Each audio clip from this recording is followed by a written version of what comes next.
பன்னீரில் ஏகப்பட்ட ரெசிபிஸ் இருக்குது. நிறைய ரெசிபிஸ் பண்ணலாம். இன்றைக்கி நம்ம பார்க்க போகிறது பன்னீர் மக்கனி ரெசிபி தான். ஹோட்டலில் தான் போய் சாப்பிட்ருப்போம். இப்போ வீட்லேயே ட்ரை பண்ணி பார்க்கலாமா? எப்படி பண்ணலான்றதை பார்த்துடலாம்.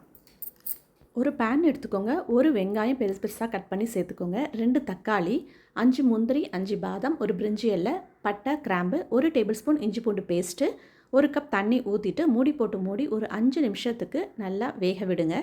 இது எல்லாமே நல்லா வெந்துடும். இப்போ பிரிஞ்சி இலை மட்டும் தனியாக எடுத்து வச்சுட்டு மித்த எல்லாத்தையுமே மிக்ஸி ஜாரில் போட்டு நல்லா நைஸாக அரைச்சி எடுத்து வச்சுக்கலாம்.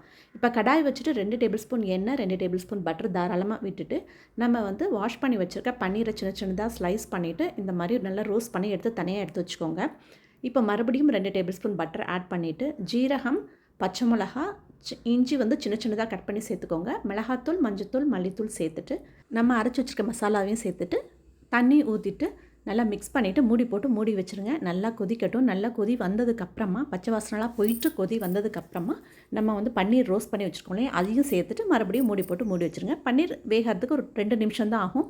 நல்லா எண்ணெயில் நல்லா பிரிஞ்சு வந்ததுக்கப்புறமா நம்ம ஃப்ரெஷ் க்ரீம் இருந்தால் ஆட் பண்ணிக்கோங்க. இல்லைனா பால் ஏடு இருக்குல்லையே அதையும் சேர்த்துக்கலாம். கசூரி மேத்தி கொஞ்சம் சேர்த்துக்கோங்க. கடைசியாக கொஞ்சம் கொத்தமல்லியும் சேர்த்துட்டு இறக்கிட வேண்டியதான். அவ்வளோதாங்க. சூப்பரான பன்னீர் மக்கனி ரெடி ஆயிடுச்சு.